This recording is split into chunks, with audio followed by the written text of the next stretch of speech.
Good morning, good morning, good morning. Abhishek, Himanshu, Apoorv, Tejas, Ritika, good morning. और कौन कौन लाइव है? फटाफट लाइव आ जाओ। And bid me good morning, I also bid you good morning.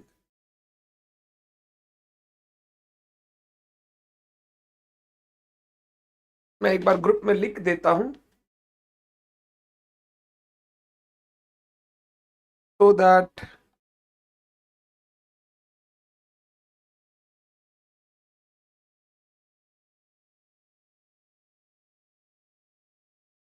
Shivam, शयन, शिवरजुन, गुड मॉर्निंग। सुबह सुबह के टाइम को बड़ा अच्छा यूटिलाइज कर रहे हो आप लोग सब, टाइम से उठ के। श्रुति, गुड मॉर्निंग। जब सारे बच्चे सो रहे ले, तुम लोग क्लास कर ले रहे। बहुत बढ़िया। हम लोग लास्ट क्लास लेजर और ट्रायल बैलेंस का डिस्कशन कर रहे थे। हमने लेजर अकाउंट बनाने सीखे, हमने ट्रायल बैलेंस बनाना सीखा। एक क्वेश्चन मैंने आपको होमवर्क दिया था और मैंने आपको बोला था आपको घर पे ट्राई करना है। पहले जर्नल एंट्रीज पास करनी है, फिर लेजर अकाउंट्स बनाने हैं और ट्रायल बैलेंस रेडी करना है। आपने ट्राई किया होगा, मैं डिस्कस करूंगा, आप चेक करते चले जाए। मैं लिखूंगा नहीं हर एक चीज, मैं डिस्कस करूंगा, आप चेक करते चले जाए। चेक करने के बाद देख लो कहां गलती हुआ, उन गलती को मार्क करो so that you don't make those mistakes further. ठीक है। From the following transaction pass journal entries, post them in ledger. Journal entries कीजिए एंड लेजर में पोस्टिंग कीजिए ट्रांजैक्शंस का। 2022 का 1 April, mister Vikas and Vaibhavi, who are husband and wife, start consulting business by bringing in their personal cash 5 lakh and 2,50,000 respectively। दो जन है मिलकर अपना धंधा चालू कर रहे हैं जिसमें उन्होंने कैपिटल इंट्रोड्यूस किया 5 लाख एंड 2,50,000 रेस्पेक्टिवली। तो अगर मैं सिंपल सिंपल बात करूं, आंसर टू क्वेश्चन 2 जर्नल कर देता हूं। चलो जर्नल्स, ये मेरे क्वेश्चन का first part. Date, particulars, ledger folio, debit, credit.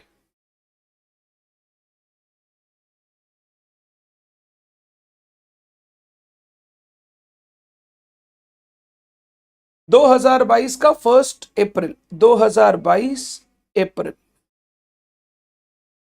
1, journal entry cash account debit. क्योंकि दो दो पार्टनर है, दो लोग हैं, तो मैं इसको समझने के लिए ऐसे लिखता हूं, टू विकास कैपिटल,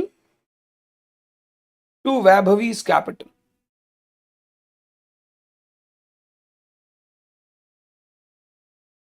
विकास ने 5 लाख रुपए लगाए, वैभवी ने 2,50,000 रुपए लगाए, टोटल 7.5 लाख रुपए बिजनेस में इंट्रोड्यूस किए गए।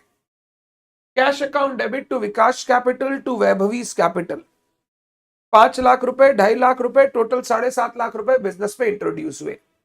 अगर आपने लेजर बनाया है तो एक आपने बनाया होगा कैश अकाउंट में, लेजर नहीं बनाऊंगा। कैश अकाउंट, कैश अकाउंट में डेबिट होगा to Vikas capital to Vaibhavi's capital, tick करते जाए, ऐसा टिक मारते जाए, ये ऑडिट का टिक होता है, ऐसा टिक मारते जाए। और to Vikas capital to Vaibhavi's capital 5 lakh और 2.5 लाख आ गया होगा। विकास के कैपिटल अकाउंट में बाई कैश, वैभवी के कैपिटल अकाउंट में बाई कैश, ये आपकी डबल एंट्री हो जाएगी लेजर में। 1 तारीख के बाद 10 तारीख क्या हुआ, फर्नीचर बाई किया इन्होंने 25,000 रुपए का कैश में, फर्नीचर खरीदा। कितना तारीख को? 10 तारीख को। आप नरेशन जरूर लिखे, बीइंग कैपिटल ब्रॉट इन, आप ये नरेशन जरूर लिखे। Furniture account debit to cash, 25,000 रुपए का इन्होंने फर्नीचर बाई किया अपने बिजनेस के लिए, बीइंग फर्नीचर बॉट। अब कैश अकाउंट तो आपके पास बना हुआ है, कैश अकाउंट अगर बना हुआ है then in that case by furniture आ जाएगा और फर्नीचर में आ जाएगा टू कैश, फर्नीचर में to cash. Sir compound journal को रिकॉर्ड करने में, अमाउंट लिखने में कंफ्यूजन हो रहा है। Very good. आपको अभिषेक क्या करना है, जिस अकाउंट के पास जो अमाउंट है आपको उस लेजर में उतना अमाउंट दिखना चाहिए। अगर कैश अकाउंट डेबिट हुआ 7.5 लाख से, तो कैश अकाउंट के लेजर में 7,50,000 दिखना चाहिए, जिसमें 5 लाख विकास से कैपिटल आया, 2.5 लाख वैभवी से कैपिटल आया। जब विकास के कैपिटल अकाउंट में जाओगे, विकास का कैपिटल 5 लाख से क्रेडिट हुआ, तो जब वहां बाई कैश लिखोगे वहां सिर्फ 5 लाख लिखोगे। यानी जो इस लेजर अकाउंट के अगेंस्ट अमाउंट है वो आपको लेजर अकाउंट में दिखना चाहिए, वो आपको लेजर अकाउंट में दिखना चाहिए। तो कैश अकाउंट में आप जब डेबिट करोगे तो 7.5 लाख डेबिट होना चाहिए, जिसमें 5 लाख विकास के कैपिटल का, 2.5 लाख वैभवी के कैपिटल का। विकास के कैपिटल में जब पोस्टिंग करोगे, विकास का कैपिटल 5 लाख से क्रेडिट हुआ तो वहां पे 5 लाख रुपया ही आएगा बाई कैश। वैभवी का कैपिटल 2,50,000 से क्रेडिट हुआ तो वहां पे बाई कैश आएगा 2,50,000। तो आप उस लेजर के अगेंस्ट या उस पर्टिकुलर अकाउंट के अगेंस्ट जो अमाउंट है ना, वो अमाउंट उस अकाउंट में दिखाओगे। क्लियर छे? आगे चलता हूं। अभी फर्नीचर में हो जाएगा टू कैश, कैश में हो जाएगा बाई फर्नीचर 25,000। 10 तारीख के बाद 11 तारीख, open the current account with bank of BB by depositing 1 lakh रुपया। हमने बैंक अकाउंट खोला और 1 लाख रुपया उसमें डिपॉजिट किया। तो जर्नल एंट्री, बैंक में पैसा डिपॉजिट किया, बैंक अकाउंट डेबिट। आप ऐसे लिख सकते हो, bank of BB account debit to cash account. आप bank account debit to cash भी लिख सकते हो, कोई प्रॉब्लम नहीं है। हमने बैंक में पैसा डिपॉजिट किया तो बैंक वाला एसेट बढ़ जाएगा, कैश वाला एसेट कम हो जाएगा। एसेट बढ़ा तो डेबिट, एसेट कम हुआ तो क्रेडिट। अब इसकी पोस्टिंग कैसे करोगे? कैश अकाउंट तो बना हुआ है, कैश में लिखोगे बाई बैंक 1 लाख रुपया और बैंक में लिखोगे टू कैश 1 लाख रुपया। नया बैंक अकाउंट बनेगा, बैंक में लिखोगे टू कैश 1 लाख रुपया। 11 तारीख के बाद 15 तारीख, ऑफिस रेंट पे किया 15,000 का for the month by cheque. Rent pay किया तो rent account debit, rent is an expense, debit हो जाएगा। और चेक से पेमेंट किया तो to bank, rent account debit to bank. हमने इस मंथ का रेंट पे किया, rent account debit to bank. Bank account आपके पास बना हुआ है, वहां पे दिखेगा बाई रेंट अकाउंट, और रेंट अकाउंट एक नया बना लो, वहां पर दिखेगा to bank account. To bank account rent में दिखेगा 15,000।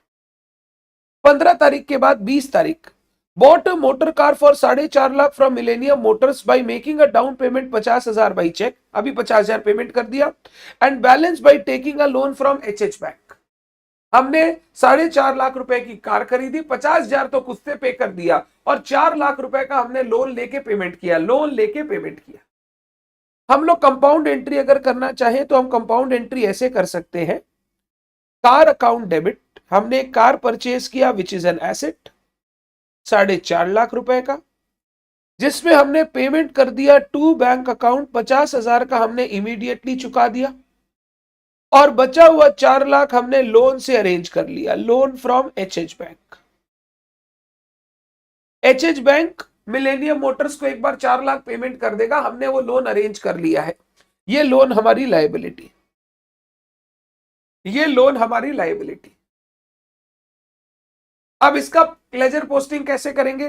कार अकाउंट में डेबिट करेंगे, कार अकाउंट डेबिट हुआ है तो कार अकाउंट में डेबिट करेंगे to bank 50,000, to loan 4 lakh रुपया। तो कार अकाउंट में टोटल 4.5 लाख रुपया आएगा, टू बैंक 50,000, टू लोन आ जाएगा 4 लाख रुपया। उसके बाद बैंक अकाउंट में आ जाएगा बाई कार 50,000 रुपया, बाई कार 50,000 रुपया, और लोन फ्रॉम HH बैंक में आ जाएगा बाई कार 4 लाख रुपया। तो लोन अकाउंट में by car 4 lakh, bank account में बाई कार 50,000 और कार अकाउंट में टू बैंक और टू लोन फ्रॉम HH आ जाएगा 50,000 एंड 4 लाख, टोटल 4.5 लाख रुपए का कार खरीदा हमने। तो 3 लेजर अकाउंट में एंट्री कर दोगे, कार में, बैंक में और एक लोन फ्रॉम HH बैंक में। आगे नेक्स्ट 25 तारीख, Vikash and Vaibhavi carried out a consulting assignment for AA Pharmaceuticals and raised a bill of 10 lakh as consultancy fees। 10 lakh रुपए का बिल रेज किया। AA Pharmaceuticals immediately settled 2,50,000 by way of check। वो लोग 2.5 लाख रुपया immediately पे कर दिया। बैलेंस बोल रहा है 30 दिन बाद पे करेगा। तो check received is deposited into bank. जो चेक आया वो हमने बैंक में तुरंत डाल दिया। नॉर्मली यही होता है, चेक आता है हम लोग बैंक में डाल देते हैं। जर्नल एंट्री 25 तारीख, बैंक अकाउंट डेबिट 4.5 लाख रुपए का हमने 10 लाख रुपए का हमने कंसल्टेंसी दिया, 2.5 लाख उन्होंने अभी पे कर दिया, 2,50,000। AA फार्मास्यूटिकल्स अकाउंट डेबिट, ये मेरा डेटर बन गया, मेरे को इससे बैलेंस पैसा लेना है। कितना बैलेंस? 7,50,000। आप टू कंसल्टेंसी फीस भी लिख सकते हो, टू सेल्स भी लिख सकते हो। कंसल्टेंसी इनके लिए सर्विस है इन दी ऑर्डिनरी कोर्स ऑफ बिजनेस, तो ये एक तरीके से सेल्स ऑफ सर्विस हो गया। टू कंसल्टेंसी फीस 10 लाख रुपए, ये कंसल्टेंसी फीस इनका इनकम है, ये कंसल्टेंसी का काम करते हैं, ये इनकी इनकम है। तो बैंक अकाउंट में आ जाएगा टू कंसल्टेंसी फीस 250, बैंक में 250। ए फार्मास्यूटिकल्स का नया अकाउंट खुलेगा, उसमें आ जाएगा टू कंसल्टेंसी फीस 7,50,000, और कंसल्टेंसी फीस में आ जाएगा by bank 250, by A pharmaceutical 750। तो उसमें आ जाएगा by bank 2,50,000, by A pharmaceutical 7.5 lakh. तो टोटल 10 लाख का कंसल्टेंसी फीस आ गया, 2.5 लाख बैंक में आ गया, 7.5 लाख ए फार्मास्यूटिकल के नाम से डेटर खड़ा हो गया। 25 तारीख के बाद last entry 30 April, salary of receptionist at the rate of 5,000 per month and an officer at the rate of 10,000 per month. The salary for the current month is payable to them. Payable, अभी तक pay नहीं किया, उन्होंने काम कर दिया, हमने अभी तक पे नहीं किया। अगर उन्होंने काम कर दिया तो हम जर्नल एंट्री पास करेंगे, सैलरी अकाउंट डेबिट, हम खर्चा रिकॉर्ड करेंगे। 5 और 10 15,000 हमको पे करना है टू आउटस्टैंडिंग सैलरी, क्योंकि अभी तक पे नहीं हुआ। अगर पे हो जाता तो टू कैश या बैंक आ जाता, अभी तक पे नहीं हुआ तो salary account debit to outstanding salary, salary account debit to outstanding salary. ये 15,000 रुपए का सैलरी आउटस्टैंडिंग है, तो सैलरी अकाउंट खोलूंगा, उसमें आ जाएगा to outstanding salary 15,000, outstanding salary account खोलूंगा, उसमें आ जाएगा बाई सैलरी 15,000, बाई सैलरी 15,000। तो मेरे हिसाब से आपने ये जर्नल एंट्री सारी की सारी कर ली होगी, जर्नल एंट्री सारी की सारी पास कर ली होगी, और लेजर भी रेडी कर लिया होगा। ये आपका पूरा का पूरा जर्नल एंट्री और लेजर हो गया। किसी बच्चे को कोई जर्नल एंट्री में प्रॉब्लम हुई? अगर प्रॉब्लम होती है तो थोड़ा हम लोग सोचेंगे, जैसे से फॉर एग्जांपल लास्ट वाला सैलरी वाला, तो सर 15,000 का उन्होंने सैलरी उनको देना है, उन्होंने काम कर दिया, तो खर्चा रिकॉर्ड कर लेंगे हम लोग सैलरी, और ये अभी तक पेमेंट नहीं हुआ तो ये मेरी लाइबिलिटी भी है, तो लाइबिलिटी आएगा आउटस्टैंडिंग सैलरी।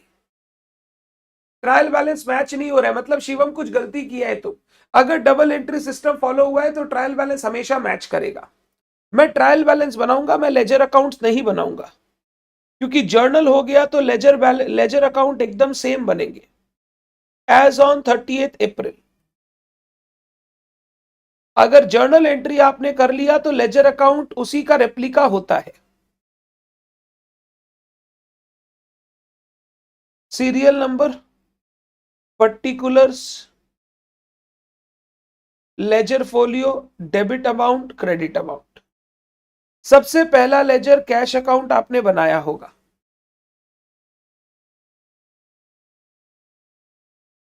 नो अपूर्व, अपने इंट्यूशन को समझा करो। विकास का कैपिटल, वैभवी का capital account,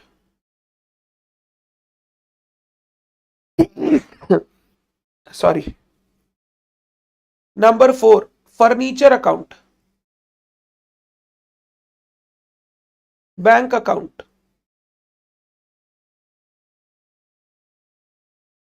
rent account,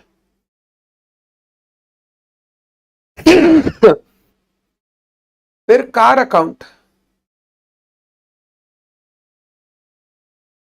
loan from HH account,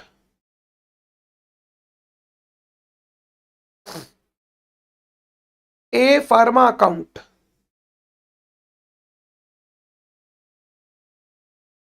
consultancy fees account,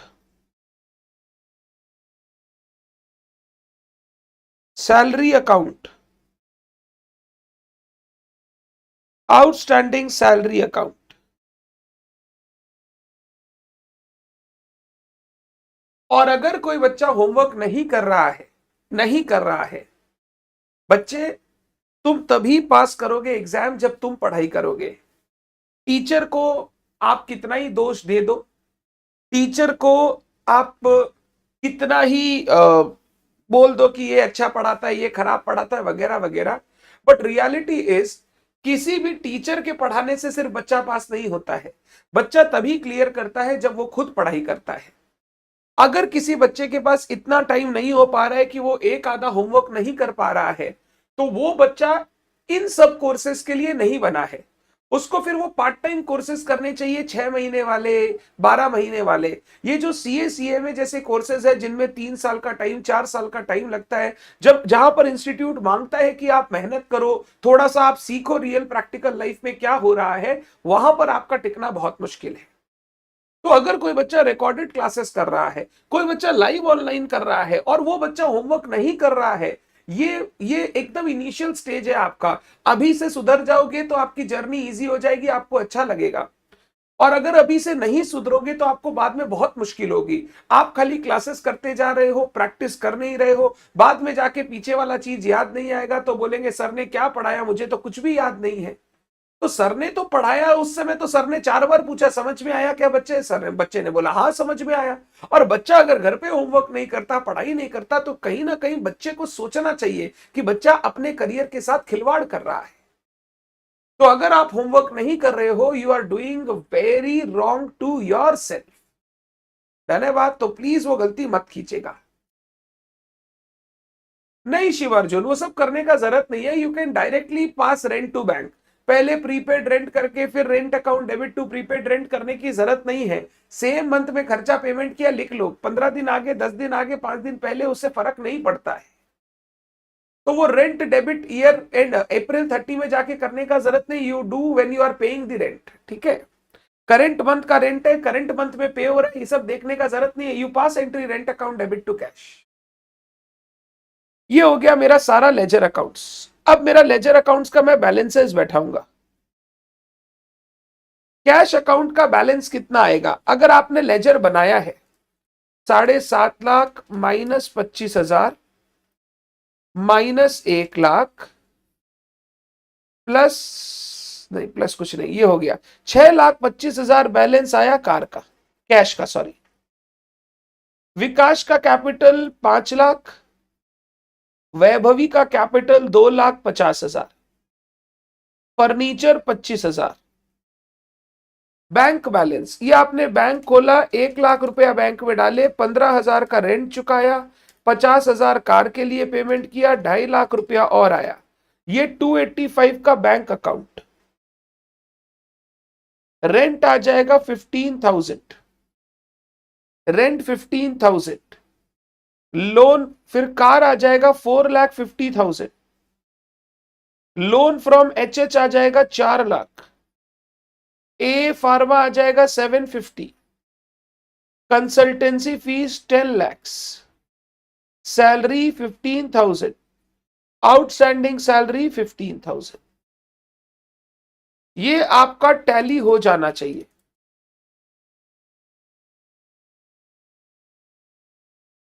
21,60,000। 21,60,000। 5,000 का डिफरेंस क्यों आ रहा है? मैंने क्या 5,000 छोड़ दिया? एक बार मैं वो वापस करता हूं। 750 -25 -1 लाख, ये 625 बिल्कुल सही है। 1 लाख -15,000 -50,000 35,000 और प्लस 2.5 लाख, ये भी सही है। 285 आएगा बैंक, 285 आएगा। तो ये टैली हो गया मेरा ट्रायल बैलेंस। टैली हो गया ट्रायल बैलेंस। आपका ये फाइनल आंसर दिखेगा। शिवम कहां गलती किया, कहां मिस्टेक किया शिवम? तुम, तेरा ट्रायल बैलेंस टैली क्यों नहीं किया?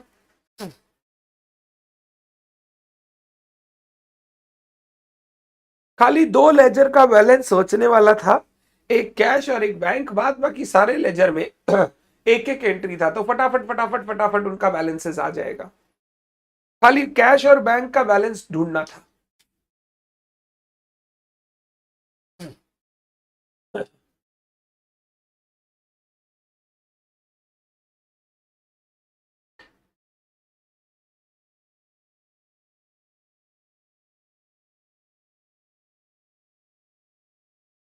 ओके, सिली मिस्टेक किया था, चलो कोई बात नहीं, सिली मिस्टेक्स के लिए माफी है, कोई प्रॉब्लम नहीं है।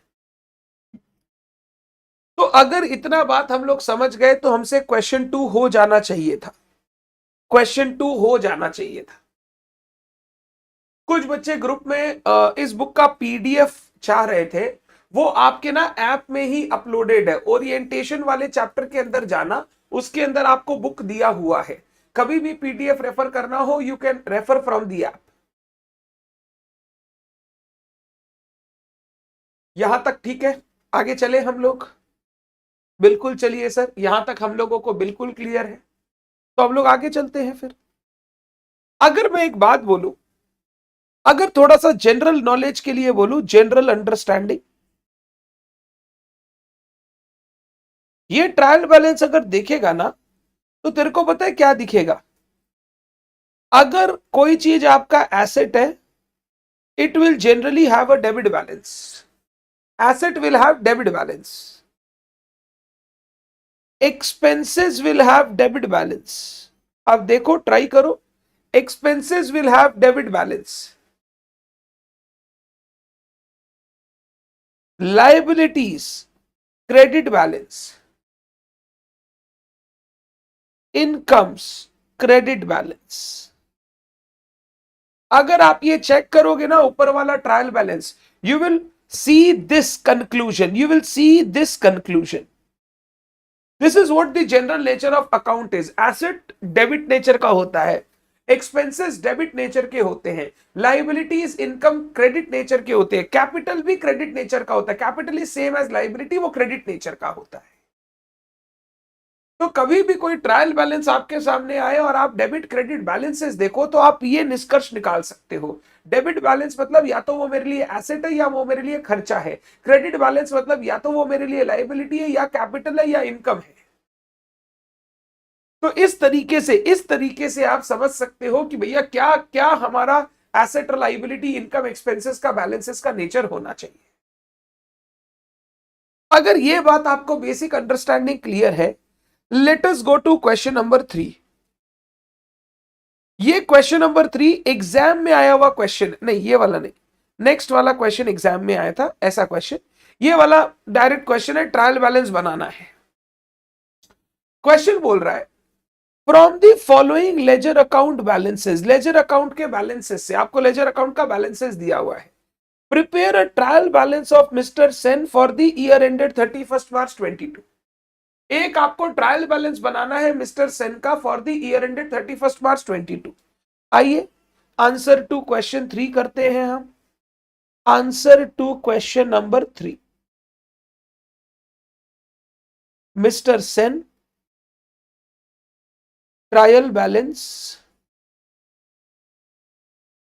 as on 31st March 2022, 31st March 22, serial number, particulars, amount में डेबिट कॉलम क्रेडिट कॉलम और एक लेजर फोलियो कॉलम भी बना सकते हैं। लेजर फोलियो वगैरह एग्जाम में छूट जाए तो कोई प्रॉब्लम नहीं है, क्योंकि उनके अंदर कोई इंफॉर्मेशन आती ही नहीं है, क्वेश्चन वाइज उनके अंदर इंफॉर्मेशन आती ही नहीं है।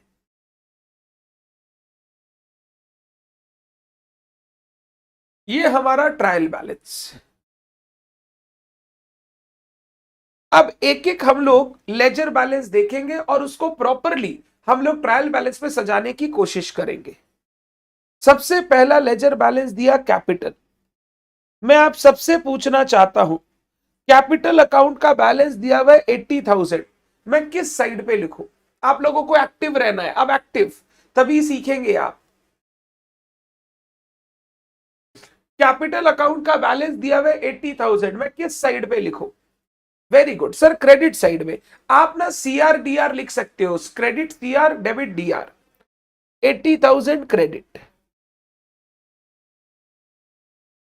Next, sales, sales is our income,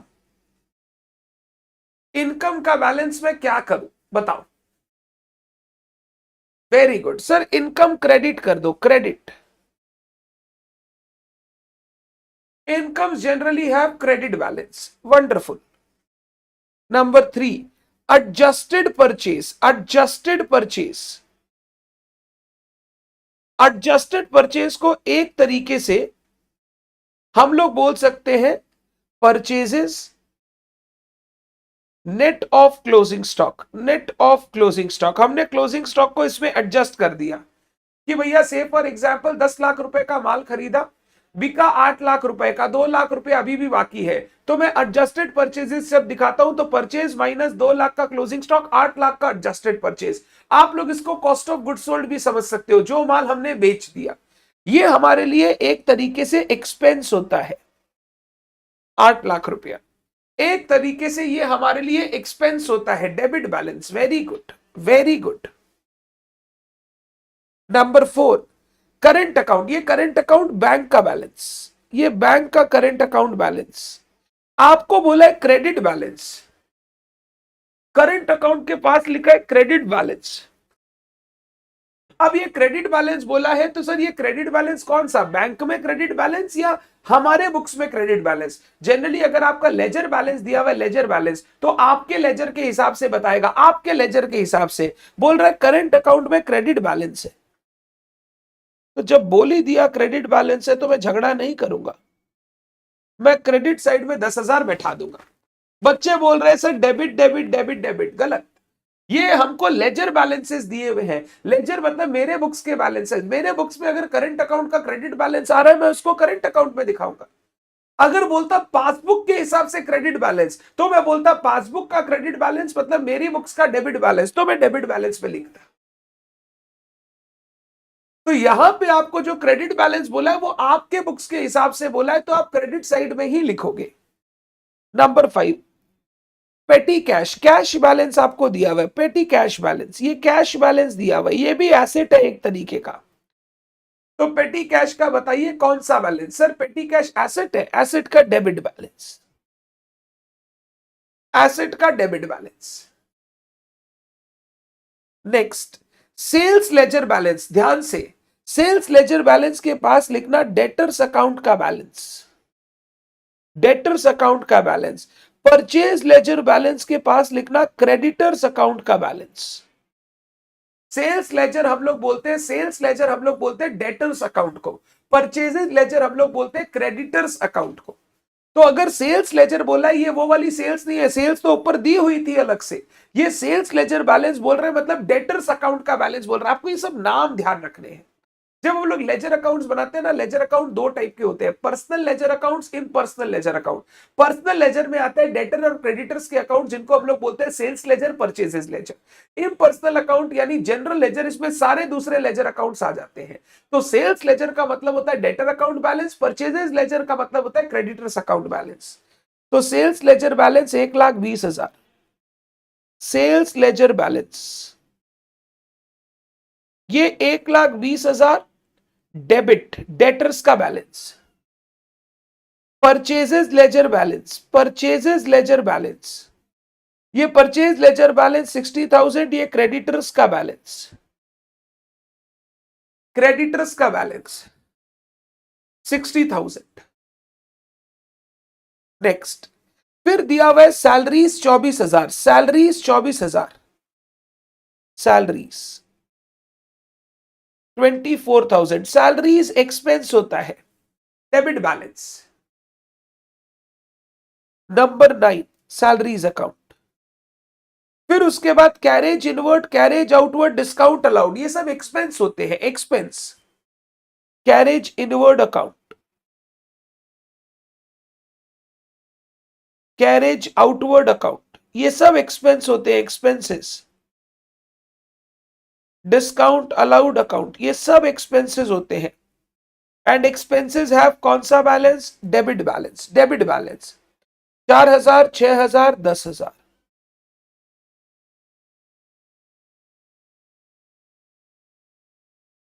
4, 6, 10,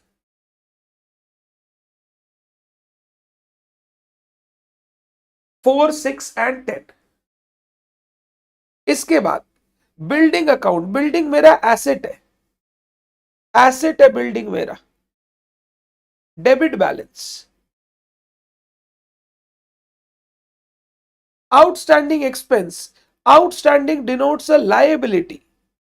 Outstanding denotes a liability, and liabilities have credit balance. Liabilities have credit balance. 1450. Prepaid insurance. Prepaid denotes an asset. हमने एडवांस में पे कर रखा है 2000 रुपया. Prepaids denote an asset, debit balance.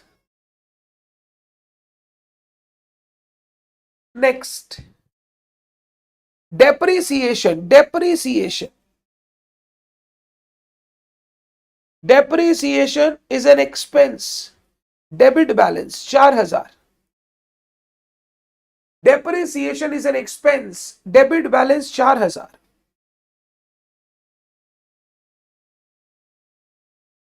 Cash at bank. Bank में पड़ा हुआ है पैसा, ये मेरा एसेट है. एसेट 80,000. लोन अकाउंट क्रेडिट बोल दिया, क्रेडिट. लायबिलिटी है 66,000. Loan is a liability. Profit and loss account का क्रेडिट बैलेंस बोल दिया है. प्रॉफिट एंड लॉस वैसे भी कैपिटल का पार्ट होता है, तो कैपिटल का credit balance. Next, bad debt recovered. Bad debt recovered हमारे लिए इनकम है, income. Bad debt recovered. Incomes have credit balance. Stock as on 31st March 22. 31st March 22 मतलब क्लोजिंग स्टॉक. मेरे को बताइए क्लोजिंग स्टॉक का ट्रायल बैलेंस में क्या होता है. क्लोजिंग स्टॉक का ट्रायल बैलेंस में क्या होता है. आपने बचपन से बहुत सारे ट्रायल बैलेंस देखे हैं बुक्स में, क्वेश्चन करते समय, फाइनल अकाउंट चैप्टर वगैरह में बहुत सारे ट्रायल बैलेंस देखे हैं. Closing stock 1,20,000.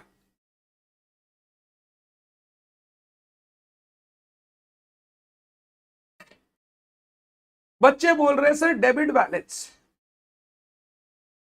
अगर मैं बात करूं क्लोजिंग स्टॉक की, क्लोजिंग स्टॉक होता क्या है सर. ईयर एंड पर बचा हुआ स्टॉक. ईयर एंड पर बचा हुआ स्टॉक. मैं बात करता हूं क्लोजिंग स्टॉक को लेकर. Note,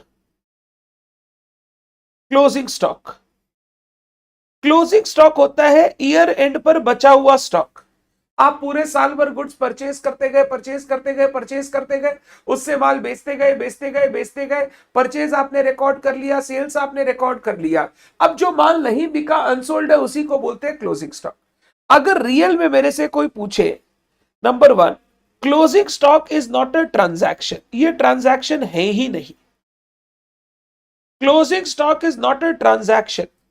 it is N and result. It is N and result. बचा कुचा माल है, अनसोल्ड, जो बिका नहीं, एंड रिजल्ट.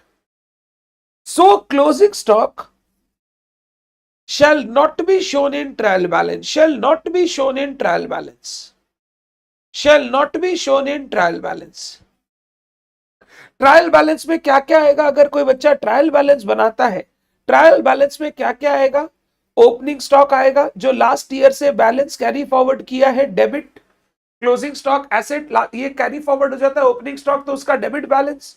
परचेजेस, ये भी डेबिट हो जाएगा. सेल्स, ये क्रेडिट हो जाएगा. नॉर्मली ट्रायल बैलेंस हमें हमेशा आपको ये 3 चीजें दिखाई देगी. ओपनिंग स्टॉक, परचेजेस और sales. Opening stock last year से कैरी फॉरवर्ड हो रहा है, तो उसका डेबिट बैलेंस बुक्स में आ रहा है. परचेजेस और सेल ट्रांजैक्शन है, तो उनका ट्रांजैक्शन जैसे जैसे रिकॉर्ड करोगे, उनका बैलेंसेस आपको डेबिट क्रेडिट दिखाई देगा. However, if an entity adjusts closing stock against purchases, bracket में एडजस्टेड परचेज या cost of goods sold, then closing stock shall appear on debit side of trial balance. फिर closing stock को हमको debit side of trial balance में दिखाना पड़ेगा. अगर अब ट्रायल बैलेंस बनाऊं तो कुछ ऐसा दिखेगा, डेबिट क्रेडिट. मैंने सीओजीएस लिख दिया, सीओजीएस में आ गया opening plus purchase minus closing.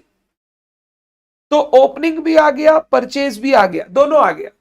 एक मैंने क्लोजिंग स्टॉक बेकार का छेड़ दिया। अगर क्लोजिंग स्टॉक छेड़ दिया तो हमको अलग से क्लोजिंग स्टॉक दिखाना पड़ेगा ट्रायल बैलेंस में।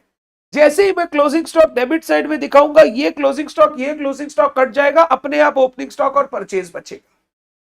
तो अगर किसी एंटिटी ने क्लोजिंग स्टॉक को परचेज से एडजस्ट कर दिया और ट्रायल बैलेंस में वो एडजस्टेड परचेज या सीओजीएस दिखा रहा है, तो मेरे को क्लोजिंग स्टॉक डेबिट साइड में दिखाना होगा। Otherwise closing stock should not appear in trial balance. ये आपको नोट हमेशा लिखना चाहिए। ये एग्जाम में ऑब्जेक्टिव क्वेश्चन के रूप में भी आपसे पूछा जा सकता है। फाइनल अकाउंट्स के चैप्टर में जाओगे तो भी आपको ये काम आएगा। ये नोट हम लोग फाइनल अकाउंट चैप्टर में यूज करेंगे सो दैट हम क्लोजिंग स्टॉक का सही से फाइनल अकाउंट्स में ट्रीटमेंट कर सके। तो क्लोजिंग स्टॉक के दो ट्रीटमेंट हो सकते हैं डिपेंडिंग ऑन आपने परचेजेस कैसे रिकॉर्ड कर रखा है। अगर टोटल परचेजेस रिकॉर्ड कर रखा है तो फिर क्लोजिंग स्टॉक ट्रायल बैलेंस में नहीं आएगा, क्योंकि वो परचेज का ही पार्ट है। अगर ट्रायल बैलेंस पे आपने एडजस्टेड परचेज दिखाया है तो क्लोजिंग स्टॉक आपको अलग से डेबिट साइड में दिखाना पड़ेगा, क्योंकि आपने क्लोजिंग स्टॉक परचेज से एडजस्ट कर दिया, तो उसको नलीफाई करने के लिए क्लोजिंग स्टॉक डेबिट साइड में आना चाहिए। हमारे इस क्वेश्चन में बोलो क्या हुआ सर? हमारे इस क्वेश्चन में परचेज दिया हुआ है एडजस्टेड मतलब उसमें क्लोजिंग स्टॉक हमने छेड़ रखा है। अगर क्लोजिंग स्टॉक को हमने छेड़ रखा है तो हमें क्लोजिंग स्टॉक फिर ट्रायल बैलेंस में दिखाना पड़ेगा। हमारे पास ऑप्शन नहीं है, हमें क्लोजिंग स्टॉक ट्रायल बैलेंस में दिखाना पड़ेगा। ये क्लोजिंग स्टॉक आएगा, अमाउंट कितना है क्लोजिंग स्टॉक का? 1,20,000 ऑन दी डेबिट साइड। अगर हमने क्लोजिंग स्टॉक को छेड़ दिया है तो हमें क्लोजिंग स्टॉक को ट्रायल बैलेंस में दिखाना पड़ेगा। ऐसे क्लोजिंग स्टॉक अपना शांत आदमी है, चुपचाप बैठा रहता है बाहर ट्रायल बैलेंस के, बट अगर आप उसको उंगली करोगे तो वो भी फिर ट्रायल बैलेंस में आके खड़ा हो जाएगा, बोला ले और उंगली कर। तो क्लोजिंग स्टॉक को उंगली किया तो वो ट्रायल बैलेंस में आएगा, नहीं उंगली किया तो वो शांति से बाहर बैठा रहेगा, शांति से बाहर बैठा रहेगा, कुछ नहीं बोलेगा। बोलो is it clear? Is it clear? क्यों नहीं ट्रायल बैलेंस में आता है closing stock? Because it is not a transaction, वो एक एंड रिजल्ट है, एक इवेंट है। क्योंकि वो एक इवेंट है इसीलिए वो अलग से आपको ट्रायल बैलेंस में दिखाई नहीं देता है। ये सब हमने फाउंडेशन में भी डिस्कस किया था। आप फाउंडेशन की मेरी मैट निकाल कर देखोगे, यू विल सी एवरीथिंग। यहां तक ठीक है बात? यहां तक क्लियर है? लिख लिया तो बोलना डन सर डन।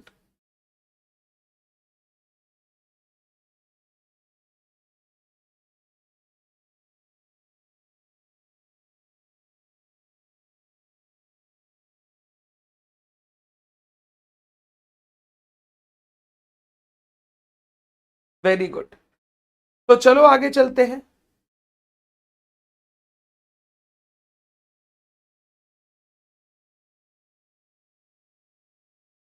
चलो आगे चलते हैं। क्लोजिंग स्टॉक के बाद interest received. Interest received is an income, 10,000 रुपए। Income credit balance.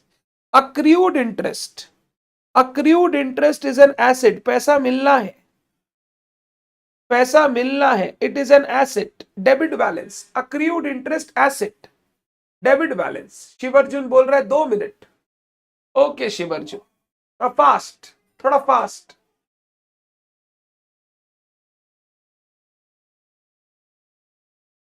जो बच्चे गूगल ड्राइव वगैरह में करते हैं लिखने वाला काम, अगर आपको लगता है थोड़ा फास्ट तो आप उसको पॉज करके लिख सकते हैं, बट नोट्स बनाइए। आजकल सीएमए लेवल पे मैंने देखा है इंटर के बच्चे भी बोलते हैं सर आपका ना जो लिखा हुआ कॉपी है वो हमें दे दीजिए, हमें नोट्स बनाने की जरूरत नहीं पड़ेगी। मेरे बच्चे पढ़ने का सही तरीका नहीं है वो।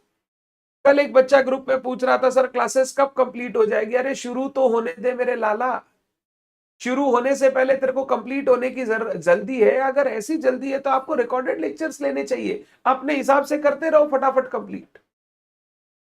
इस तरीके से पढ़ाई नहीं होती है। ये इम्पेशेंस से अगर कोई पढ़ाई करेगा तो उसका रिजल्ट हमेशा 100% फेल होगा। पढ़ाई के लिए बहुत पेशेंस चाहिए, बहुत पेशेंस। कुछ सीखने के लिए बहुत, अभी मैं हड़बड़ी में पढ़ाऊंगा आप बोलोगे सर समझ में नहीं आ रहा है, धीरे पढ़ाऊंगा आप बोलेंगे सर बहुत टाइम लग रहा है। ये दोगलापंती नहीं।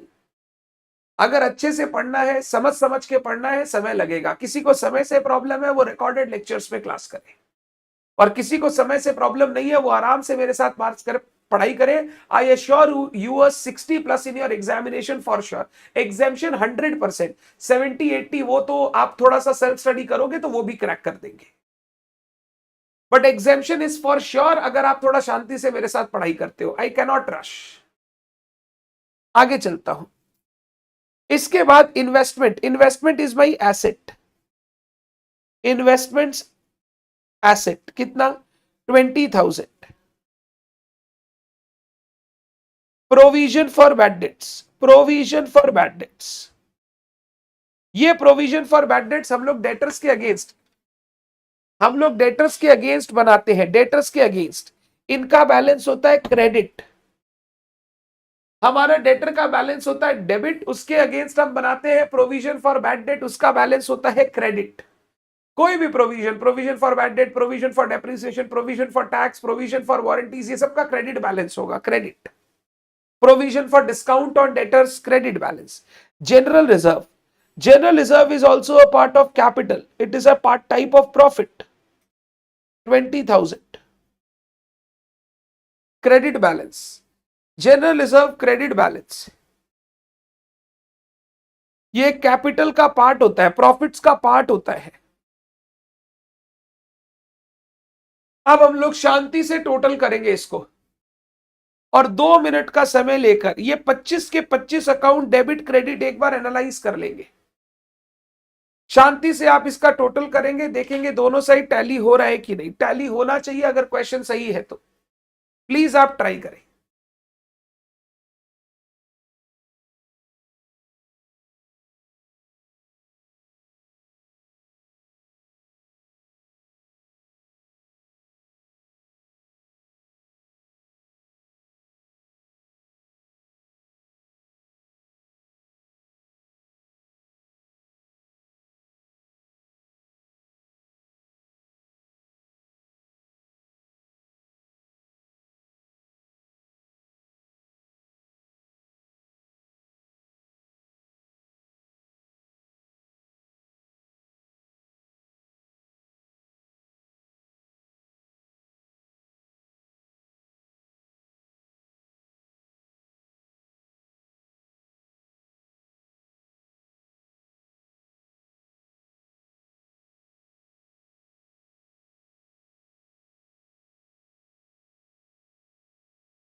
टोटल बच्चे बोल रहे हैं सर आ रहा है 12,84,000। एक बार आप लोग प्लीज इसको रिकंसाइल कर ले एक बार, सही है ना? दोनों साइड मैच कर रहा है ना?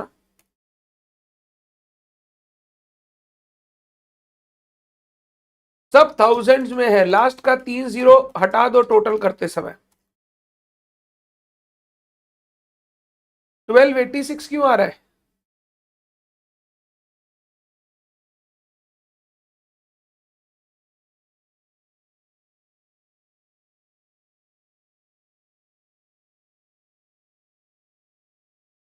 ट्वेल्व एटी फोर, ठीक है।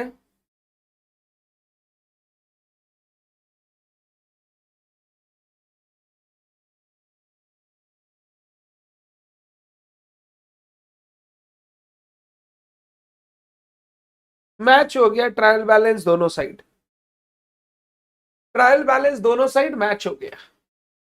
अच्छा क्वेश्चन था ये। आपको 25 टू लेजर अकाउंट का आपको बैलेंस के बारे में समझने दिया, डेबिट है या credit balance, asset expenses debit balance, income liability capital credit balance. हाँ, अगर कोई कैपिटल में ड्राइंग्स हो, ड्राइंग्स तो वो ड्राइंग्स का डेबिट बैलेंस होता है, because it is decrease in capital, decrease in capital will have debit balance.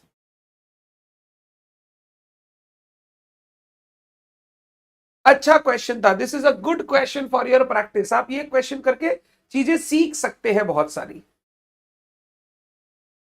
मेरे लिए सबसे इंपॉर्टेंट था ये नोट क्लोजिंग स्टॉक वाला। आई होप आपने इसको अच्छे से समझ लिया। हम लोग चलते हैं नेक्स्ट क्वेश्चन में। ये हो गया क्वेश्चन नंबर 3। नेक्स्ट क्वेश्चन, मैं क्वेश्चन आपके साथ रीड करता हूं, बट ये क्वेश्चन आपको बनाना है, मैं नहीं बनाऊंगा। मैं आपको 5 मिनट का समय दूंगा, मैं चाहूंगा आप बनाएं। जो रिकॉर्डेड लेक्चर कर रहे हैं, मेरी विनती है उनसे, प्लीज आप ट्राई करें, नहीं तो आप कभी नहीं सीख पाएंगे। प्लीज आप भी ट्राई करें।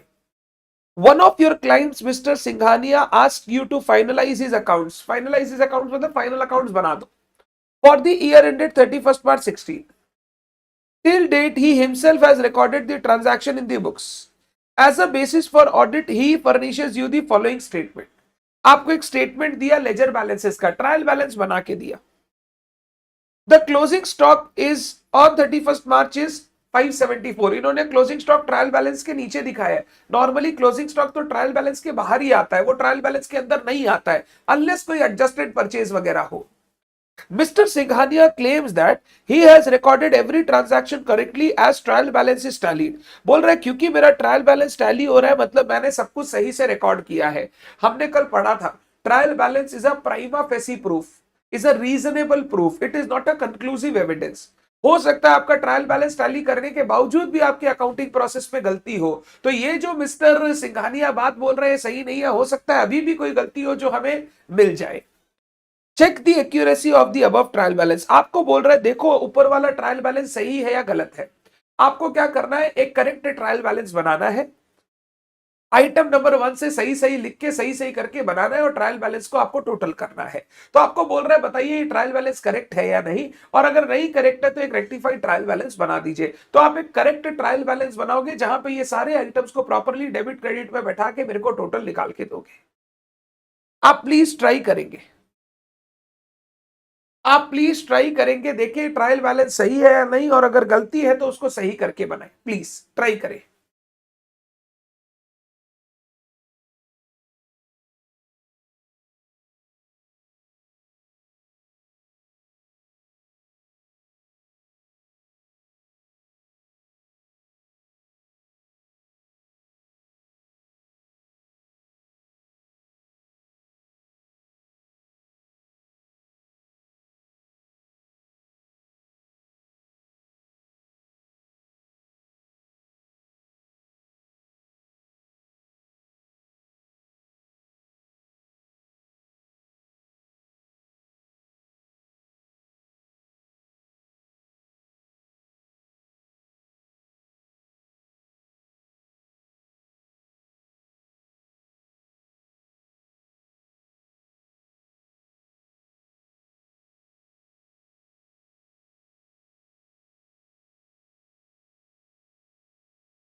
इशिका का क्वेश्चन है सर, ट्रेड पेबल्स मतलब, Ishika, what do you understand by the term payable? What do you understand by the term payable? There are two terms, receivable and payable. What is receivable? What is payable?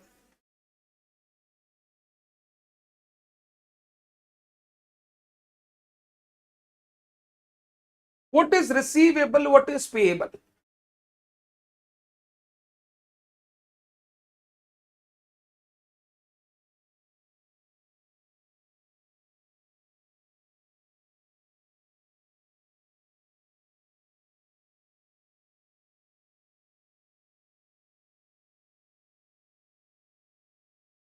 Anyone in the class, what is receivable? Hindi में बोल दो. What is payable?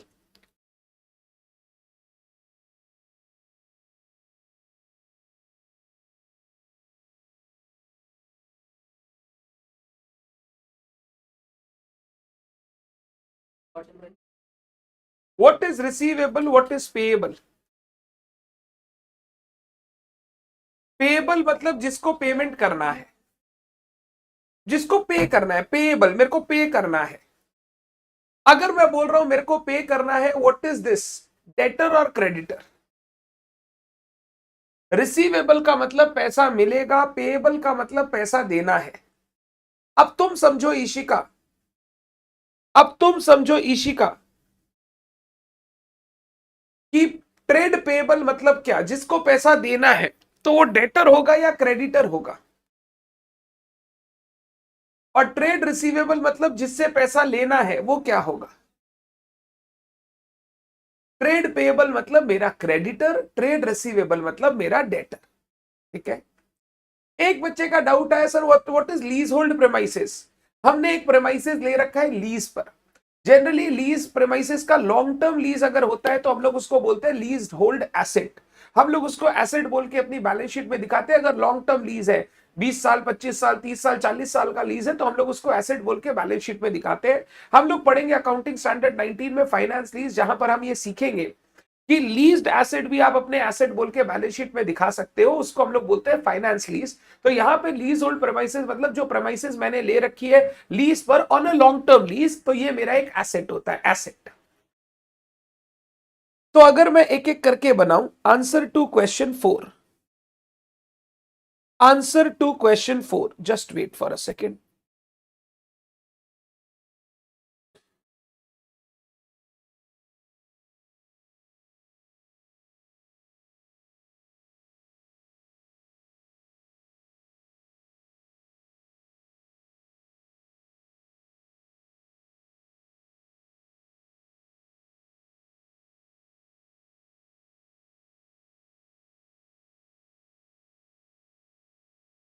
Answer to question 4.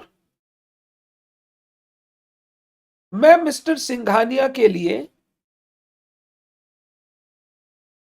एक trial balance बना रहा हूं, corrected trial balance. उन्होंने अपने trial balance में कुछ मिस्टेक्स कर रखी हैं. एज ऑन 31 मार्च 60. ऐसा क्वेश्चन एग्जाम में पूछा था इंस्टीट्यूट ने एक बार. बोला ट्रायल बैलेंस में गलतियां हो रखी है, उनको रेक्टिफाई करके ठीक कीजिए. तो ट्रायल बैलेंस हमको वापस एक तो बनाना पड़ा जिसमें हम लोग गलती छोड़ के बनाए. सर इन्वेंट्री क्या? इन्वेंट्री मतलब स्टॉक, ओपनिंग स्टॉक. क्योंकि नीचे अलग से दिया हुआ है क्लोजिंग स्टॉक, तो वो इन्वेंट्री इज ओपनिंग स्टॉक. आइए serial number 1, Singhania's capital, capital account का बैलेंस. Capital account has a credit balance, बिल्कुल सही है, इन्होंने भी क्रेडिट में लिखा है. Drawings, drawings is reverse of capital. आपने कैपिटल विड्रॉ कर लिया, पैसा विड्रॉ कर लिया बिजनेस से, कैपिटल कब हो जाएगा? तो debit balance. Drawings will have a debit balance.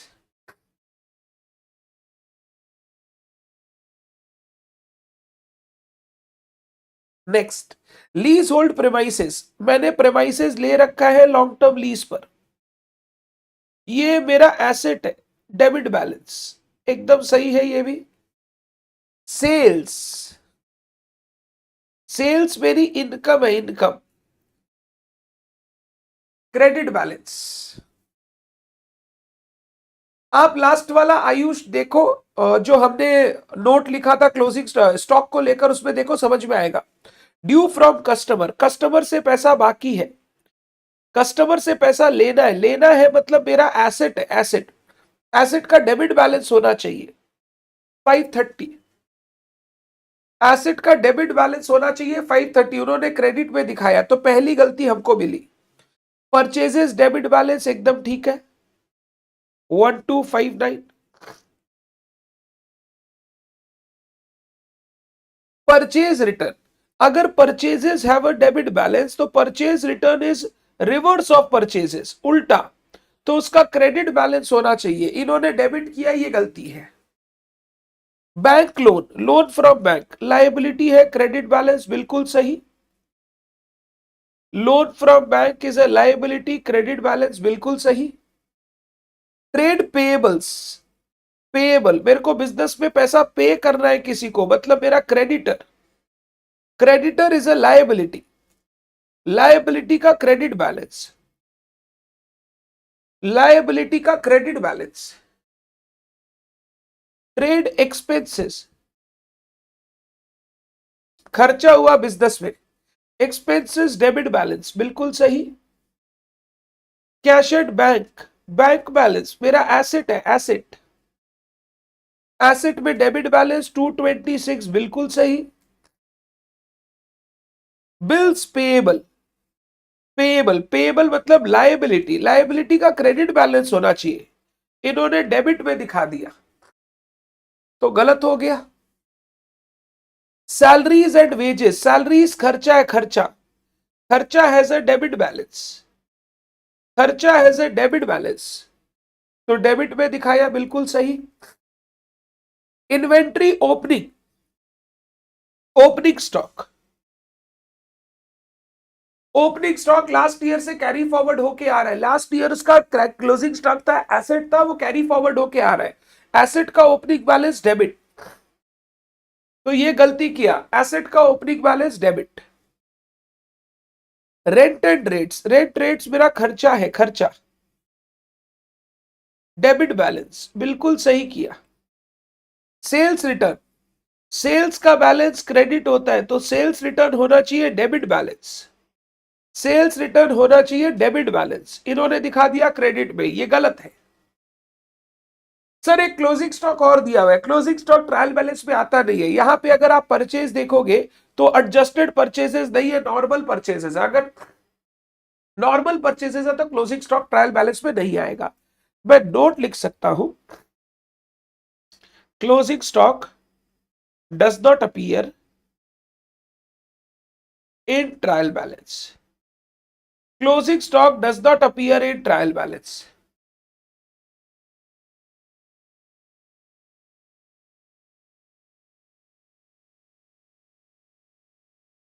मेरा क्रेडिट साइड का टोटल 5454, डेबिट साइड का टोटल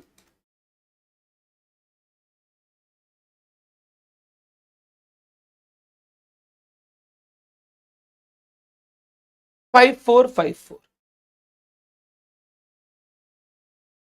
ये अभी भी मैच कर रहा है, तो मैं ये टोटल करके छोड़ दूंगा। तेजस से गलती हुआ है, अपूर्व से गलती हुआ है, शायद ने बिल्कुल सही बोला था सर, टोटल सेम रहेगा बट थोड़े चेंजेस हैं, वेरी गुड, वेरी गुड शायद। कहां गलती हुआ चेक करो, ड्यू फ्रॉम कस्टमर तेजस ने क्रेडिट में दिखा दिया, इसीलिए उसका 1060 का डिफरेंस आ रहा है। ड्यू फ्रॉम कस्टमर मतलब मेरे को कस्टमर से पैसा लेना है, वो डेबिट बैलेंस होगा।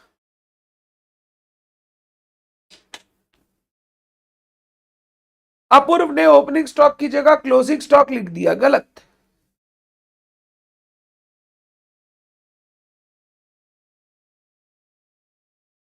क्लोजिंग स्टॉक ट्रायल बैलेंस में आता ही नहीं है, तो closing stock does not appear in trial balance, opening stock और परचेज आएगा, ये मैंने लास्ट में भी लिखाया था, ओपनिंग स्टॉक आएगा, परचेज आएगा, सेल्स आएगा। Closing stock does not appear in trial balance, वो तभी अपीयर करेगा जब आप एडजस्टेड परचेज या कॉस्ट ऑफ गुड्स सोल्ड दिखाओगे। शिवम ने ड्राइंग गलत किया। शिवम हम तुमको ड्रॉ कर देंगे एकदम अच्छे से।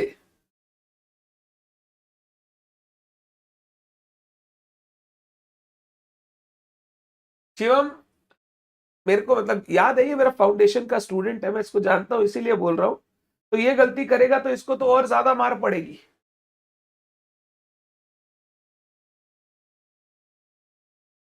Is it clear to all of you?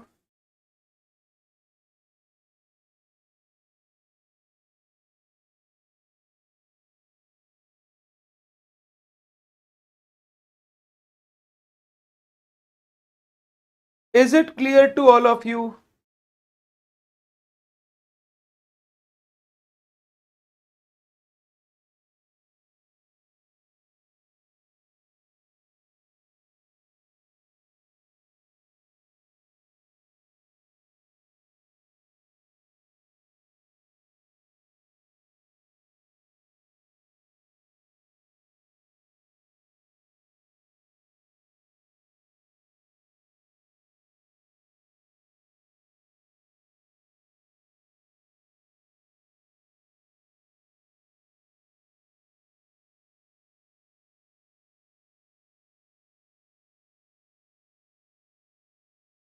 Clear छे? फटाफट फटाफट। Yes sir, yes sir, yes sir, yes sir, yes sir.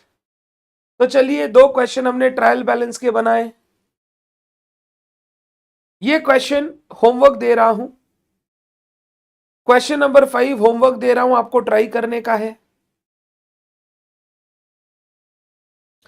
Question 6 अभी आप देखेंगे, क्वेश्चन 6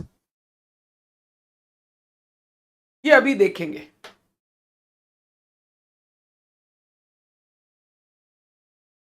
मेरे साथ पढ़ेंगे।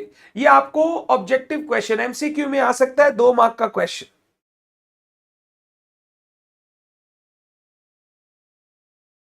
एमसीक्यू में आ सकता है 2 मार्क का क्वेश्चन, तो अच्छे से पढ़ेंगे। It's a good question.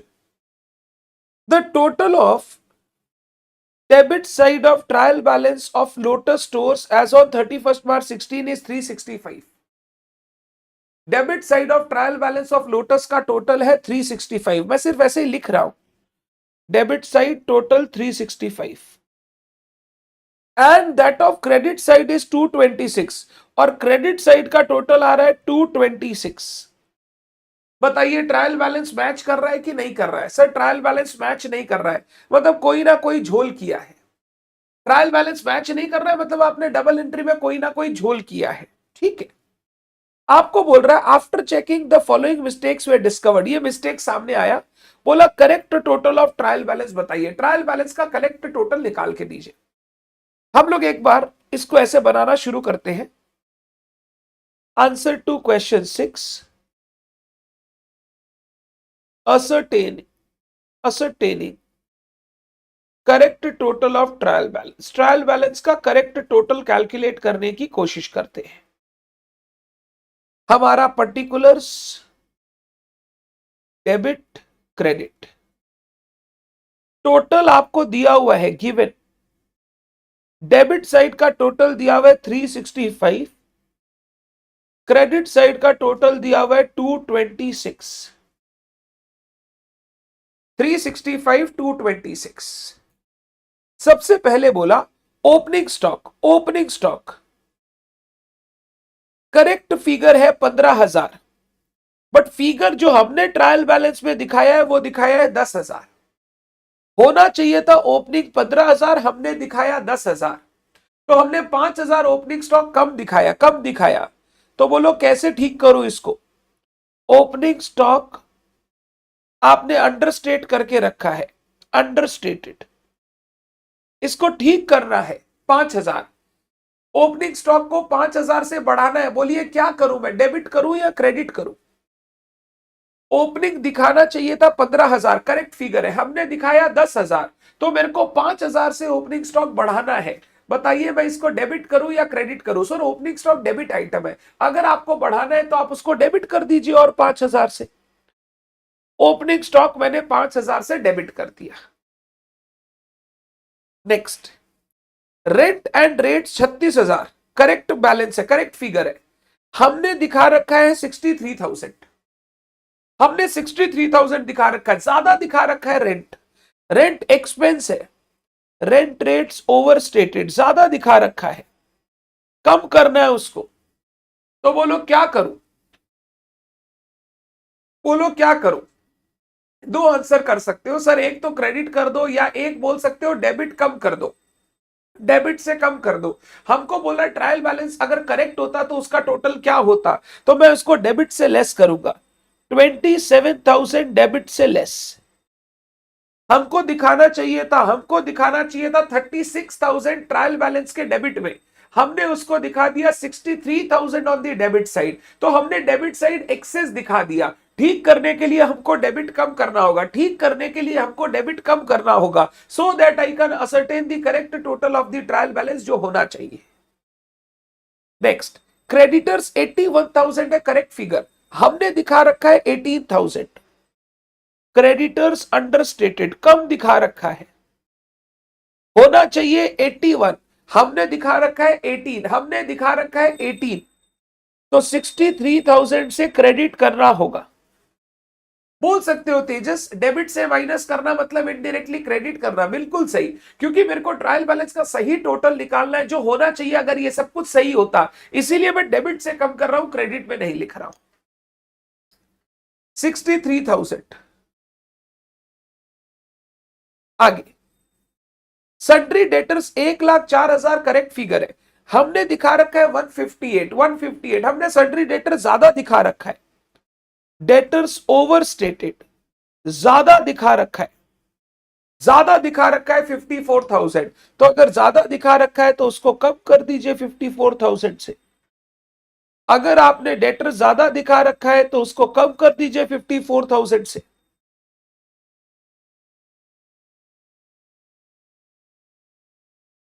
तो मेरा सही टोटल 365 प्लस 5 माइनस 27 माइनस 54, 289, और 226 प्लस 63, 289। अगर मैं सब कुछ सही करता तो मेरा ट्रायल बैलेंस का टोटल होता 289।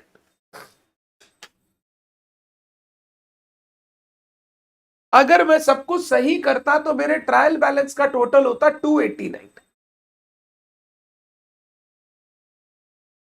तो सर हम लोग क्या माइनस करने की जगह क्रेडिट साइड में नहीं लिख सकते, मत लिखिए, क्योंकि क्वेश्चन बोला है करेक्ट टोटल बताइए। अगर सब कुछ हम सही करते तो what should have been the correct total, तो हमने अगर डेबिट बढ़ाया है तो डेबिट को ही कम कीजिए सो that you get the correct total. वैसे करोगे तो भी टोटल मैच करेगा, बट वो करेक्ट टोटल नहीं आता जो एक्चुअल में दिखाई देता, एक्चुअल में आपको 289 दिखाई देता। 2 मिनट का time low, please review question और आंसर दोनों को, कोई डाउट है तो पूछो।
ये आपको एग्जाम में as a objective question 2 mark का पूछा जा सकता है। I hope it is clear to all of you.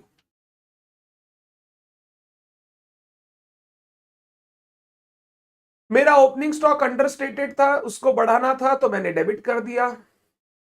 मेरा रेंट ओवर स्टेटेड था, उसको कम करना था तो मैंने डेबिट साइड से कम कर दिया, and so on.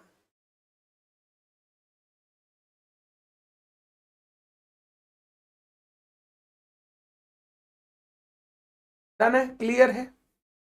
This completes my questions on journal ledger. 5 number homework दे रहा हूं। My questions on journal ledger and trial balance. जो हमारा अकाउंट्स का एकदम बेसिक प्रोसेस होता है, पहले ट्रांजैक्शन को रिकॉर्ड करना, फिर उसको प्रॉपरली क्लासिफाई करना लेजर अकाउंट्स में, और फिर लेजर्स को समराइज करके ट्रायल बैलेंस बनाना, ये हमारा बेसिक अकाउंटिंग प्रोसेस होता है कंप्लीट। आई होप यहां तक आप सारे बच्चों को सारी बातें मेरी क्लियर है। हम लोग ट्रायल बैलेंस कौन सा पॉइंट नंबर लिख रहे थे? सर आपने ट्रायल बैलेंस पढ़ाया था पॉइंट नंबर 8। तो अब हम लोग चलेंगे पॉइंट नंबर 9 में। अब हम लोग चलेंगे बेसिक्स में पॉइंट नंबर 9 पे, और हम लोग बात करेंगे स्पेशल जर्नल्स, स्पेशल जर्नल या सब्सिडरी बुक। स्पेशल जर्नल या सब्सिडरी बुक। सब्सिडरी बुक ये हमने फाउंडेशन लेवल पे भी पढ़ रखा है। इंटर लेवल पे थोड़ा सा हम लोग ज्ञान समझेंगे, क्या होता है सब्सिडरी बुक, क्यों बनाते हैं, क्या क्या सब्सिडरी बुक होते हैं, उनमें कैसे कैसे ट्रांजैक्शन रिकॉर्ड करते हैं, बेसिक चीजें सीखेंगे। और एक बहुत इंपॉर्टेंट सब्सिडरी बुक जो हम सबको आनी चाहिए बनानी, कैश बुक, वो हम लोग उस पर अलग से चर्चा करेंगे। कैश बुक इज इंपॉर्टेंट, वो हम लोगों को बनाने आनी चाहिए, हमें क्वेश्चन में आगे कभी पूछा भी जा सकता है। तो वो सब्सिडरी बुक हमें थोड़ी सी बनानी आनी चाहिए, अदरवाइज बाद बाकी सब्सिडरी बुक्स का बेसिक ज्ञान आपके पास होना चाहिए।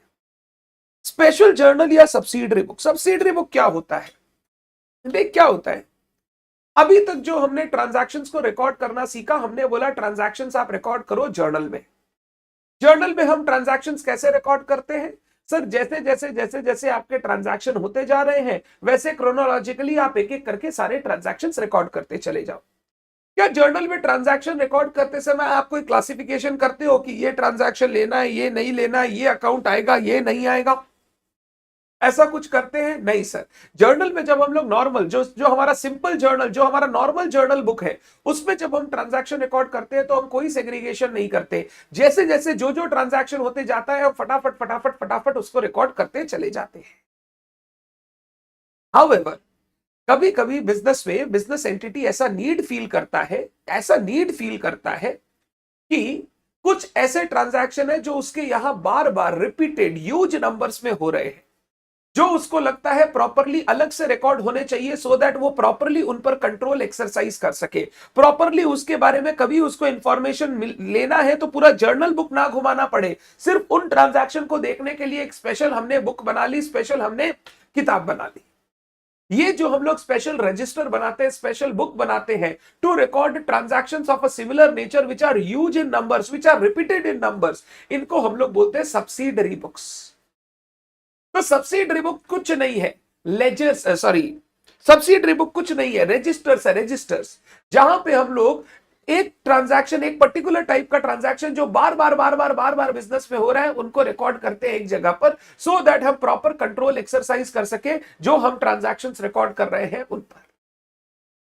जैसे से फॉर एग्जांपल, अगर कोई एंटिटी को लगता है उसके यहां cash transaction, bank transaction daily basis पे बहुत सारे हो रहे हैं, तो कैश और बैंक का बार बार जर्नल एंट्री करने की जगह वो एक कैश बुक बना लेगा। कैश बुक में क्या करेगा, सारा कैश और बैंक से रिलेटेड ट्रांजैक्शंस वो रिकॉर्ड करते चले जाएगा। तो कैश और बैंक जो बार बार रिपीटेड बेसिस पे हो रहा है, उसका एक प्रॉपर हमने रजिस्टर मेंटेन कर लिया, उसकी सारी इंफॉर्मेशन उससे मिल जाएगी। उसको छोड़ के बाद बाकी जो ट्रांजैक्शन है, आप सब जर्नल में हम रिकॉर्ड कर लेंगे, जर्नल में रिकॉर्ड कर लेंगे। अब जर्नल में हमें कैश के ट्रांजैक्शन रिकॉर्ड नहीं करने, क्योंकि हमने कैश के लिए अलग से रजिस्टर मेंटेन कर रखा है।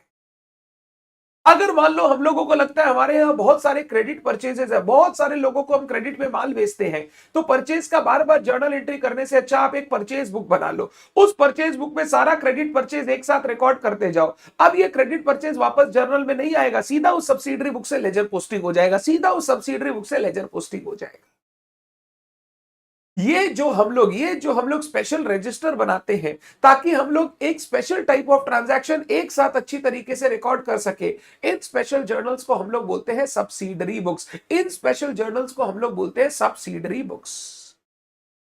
आपको पहले बेसिक पता होना चाहिए क्या क्या टाइप ऑफ सब्सिडरी बुक एक बिजनेस एंटिटी मेंटेन कर सकता है, उसमें कैसे ट्रांजैक्शंस रिकॉर्ड होने चाहिए। वो अगर आपको पता चल गया, उसके बाद हम लोग कैश बुक बनाने जाएंगे, हम लोग कैश बुक बनाना सीखेंगे। परचेज बुक, सेल बुक, ये सब फाउंडेशन लेवल पे सीखा था। इंटर लेवल पे इससे रिलेटेड ना कोई क्वेश्चन है आपकी मैट में, ना कोई डिस्कशन ज्यादा है, खाली इंस्टीट्यूट ने छोटे छोटे पैराग्राफ्स में बेसिक डिस्कशन कर रखा है जो मैं आपके साथ करूंगा। तो सेल्स बुक, परचेज बुक, ये सब चीजें आपके एग्जाम में इंटर लेवल पे नहीं आएगी, बट कैश बुक आपको सीखना होगा क्योंकि उसका आगे आपको रेलिवेंस दिखाई देगा, उसका आगे आपको काम दिखाई देगा। तो हम लोग लिखेंगे subsidiary books, subsidiary books are registers, subsidiary books are registers which are prepared by business entity, prepared by business entity to record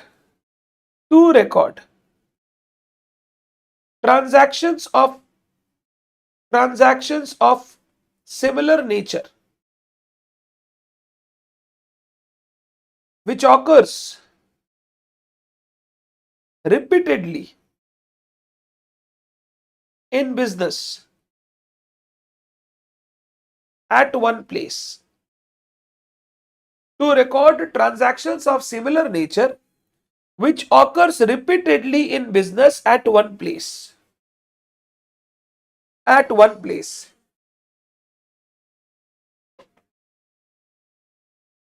Number B. These registers helps business entity to keep control over those transactions,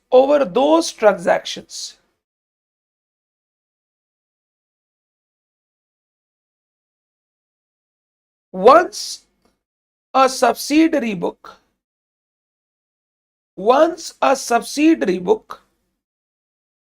is prepared to record a transaction,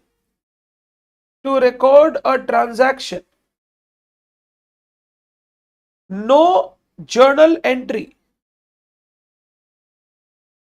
is required for such transactions. No journal entry is required for such transactions. Full stop. The transactions are posted. Directly to ledger account from subsidiary book.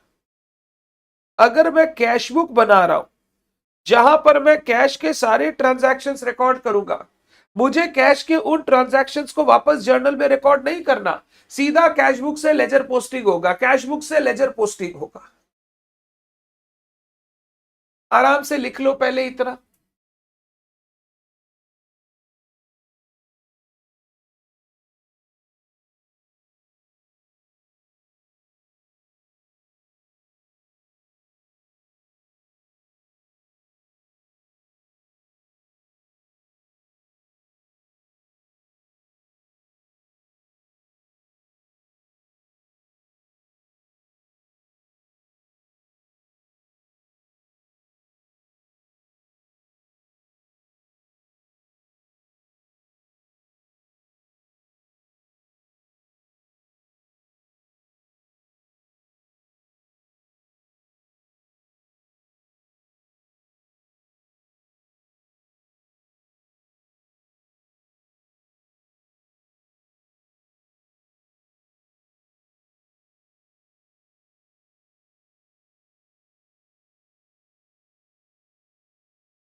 Done.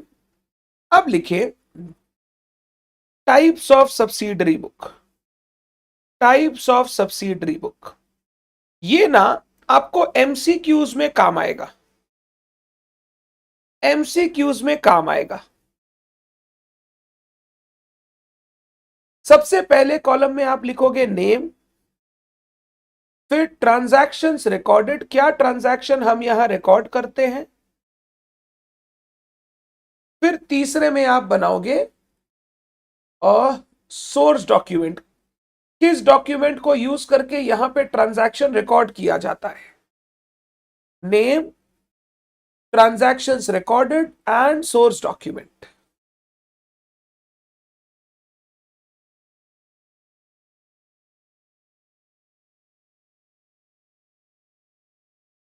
Name, transactions recorded and source document.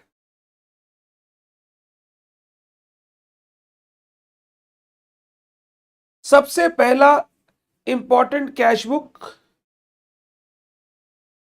transactions recorded, cash and bank transactions.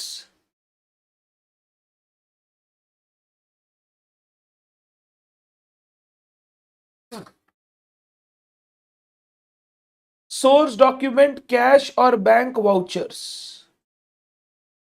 Cash bank vouchers.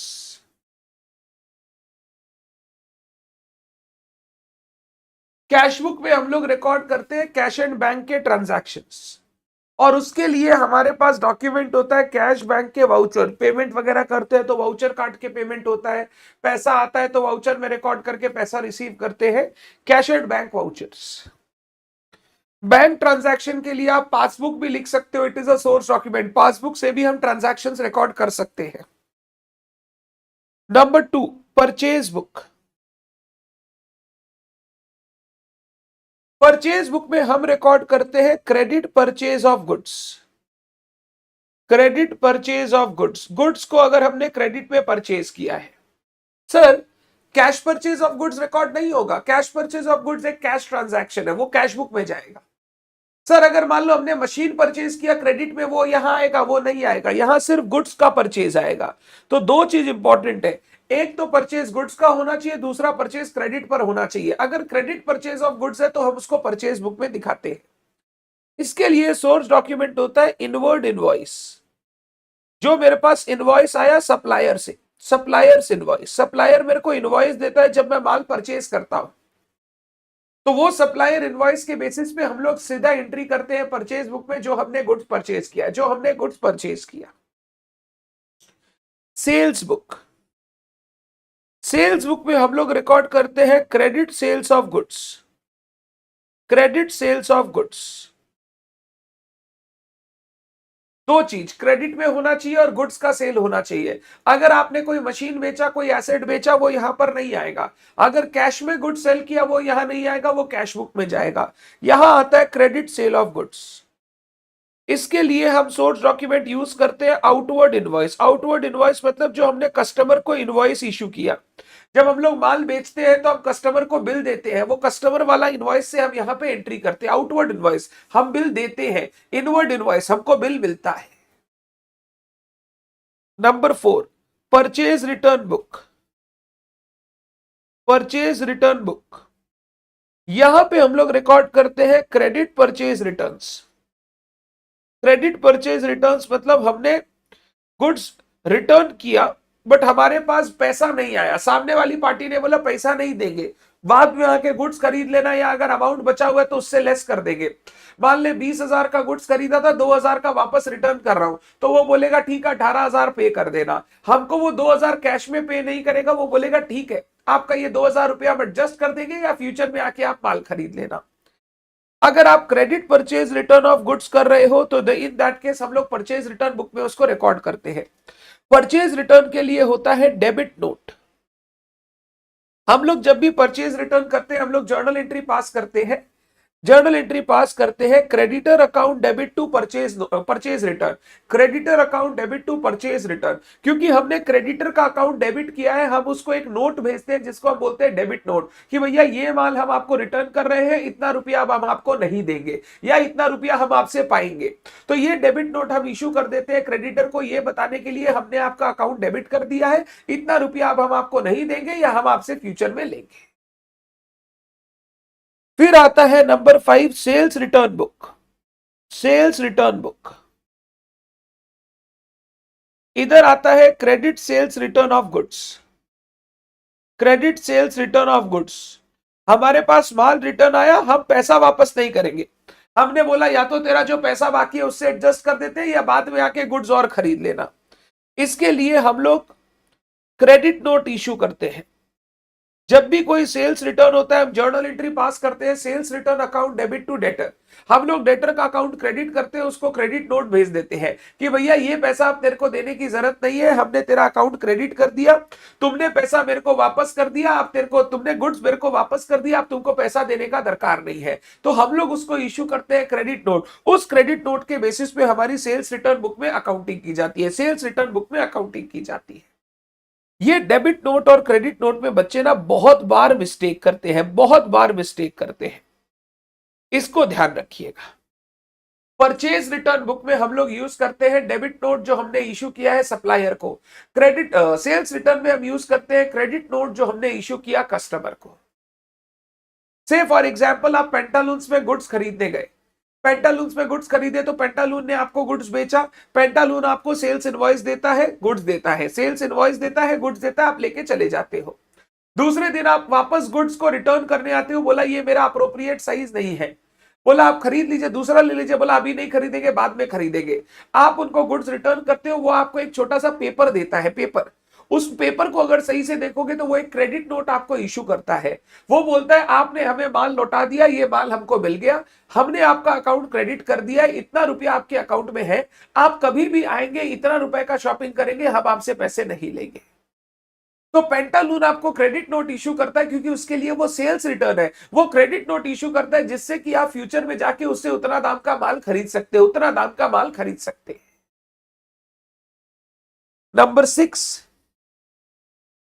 Number 6 bill receivable book.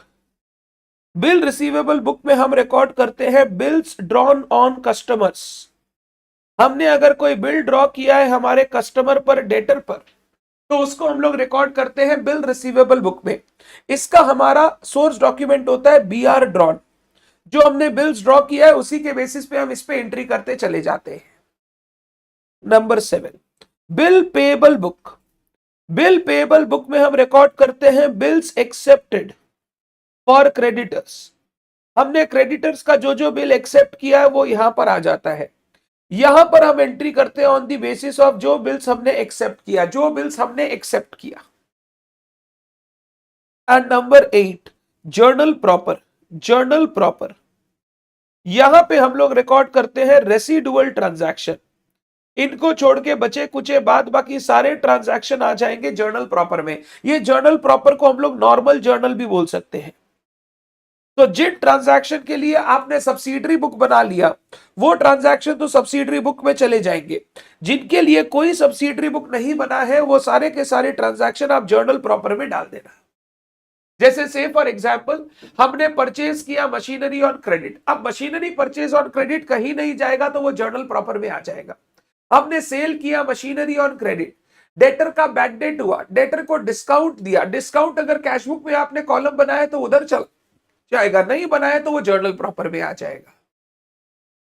तो अगर कोई transaction के लिए आपने कोई special book बना रखा है तो वो ट्रांजैक्शन उस स्पेशल बुक में रिकॉर्ड करोगे, और जिन ट्रांजैक्शन के लिए कोई स्पेशल बुक बना नहीं रखा है वो सारे ट्रांजैक्शन चले जाएंगे जर्नल प्रॉपर या नॉर्मल जर्नल में, जहां हम जर्नल एंट्री पास करके उन ट्रांजैक्शंस को रिकॉर्ड करेंगे।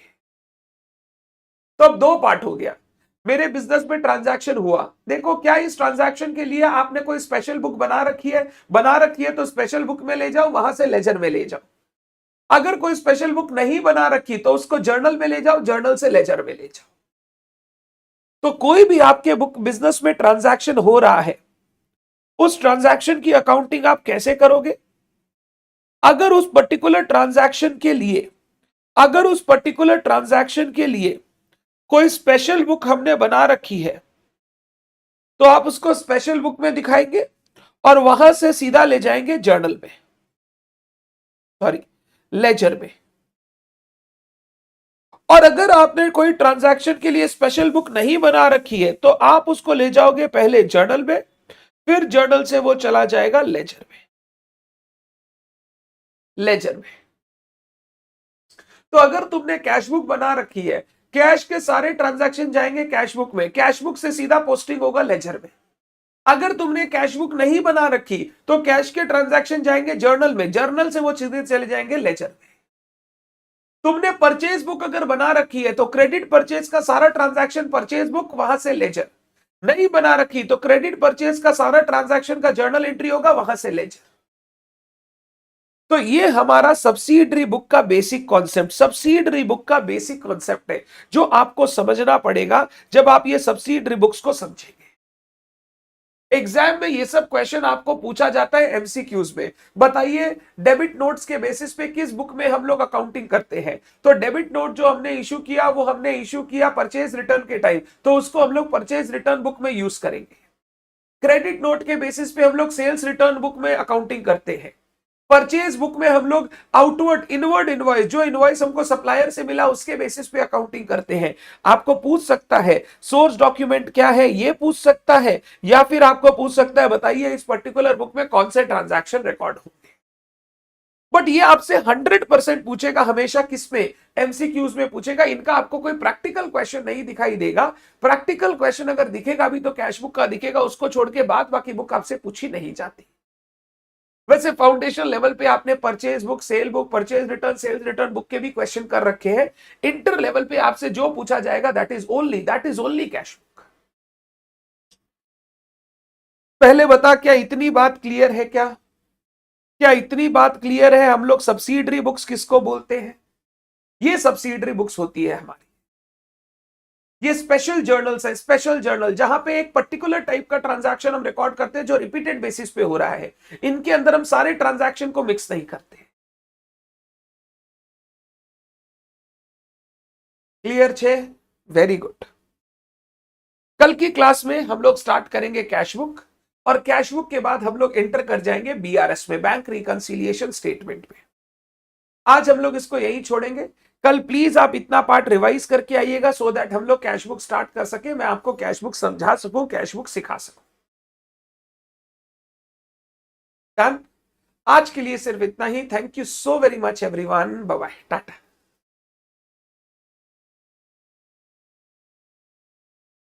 आपने लिख लिया? नहीं तो पॉज करके एक बार आप लिख सकते हो, पॉज करके एक बार आप लिख लो।